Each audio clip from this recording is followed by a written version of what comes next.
By the end of the year 1991, I thought I had heard everything there was to be heard in music: classical, pop, techno, metal, etc. But then came Nevermind, the one album that changed my entire perspective on music. And now that we're celebrating 20 years from its release, I got my hands on the new Super Deluxe edition released to commemorate this. And let me tell you, I feel 20 years younger now. CD1 is the remastered version of the original album, and I need to congratulate whoever was in charge of this. The songs sound both dirtier and more crystalline than ever before. I was maybe expecting something even more mind blowing, but since the album itself has blown my mind since its release, I guess that's just not possible. Also, in this CD, we find 3 B-sides and 5 like songs, with School as my favorite of them all. I would have gotten stuck listening to this album over and over if there wasn't another 3 CDs to check out, especially the third one. But since I wanted a natural listening progression, on to the second one I went. CD2 begins with the demos for Nevermind, recorded at Batch Big's Smart Studios, showing how the songs were originally played before going into the production process. And it's really interesting to see that. While it's clear that many of the songs were greatly improved upon the actual album recording, Nirvana's raw energy and soul was there from the very beginning.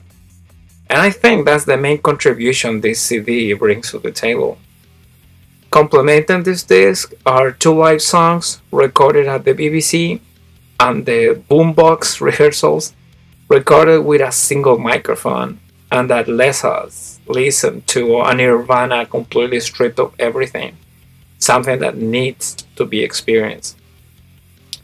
CD3 brings what I was expecting the most of this release, the Devonshire mixes, which is the album as produced and mixed by Butch Big, as opposed to the commercially released final version, produced by Big but mixed by Andy Wallace.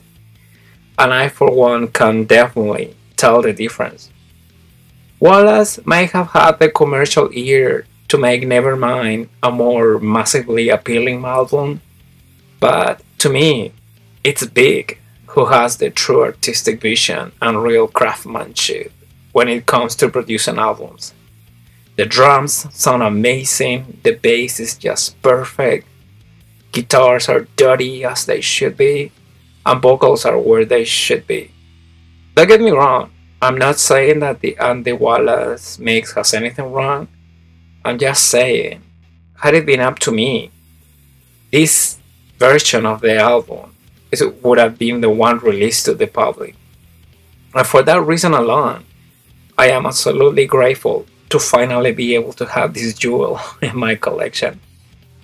CD4, the final one, takes over with the previously unreleased Nirvana's Live at the Paramount 1991 show, which is also available on the DVD that comes along this edition. And it blew me away from the start with the heavy version of Jesus Doesn't Want Me for a Sunbeam, which I have to admit I had only listened to in the unplugged version before this. The show is just beyond words. It shows the band in their prime, with professional live audio, professional filming, and the live energy that doesn't let go until the very end of the show. I have nothing else to say. If you're a Nirvana fan, get this edition, as it won't disappoint, not even a single nanosecond. I'm back to listening to it as soon as I'm done with this video. So on I go. Bye.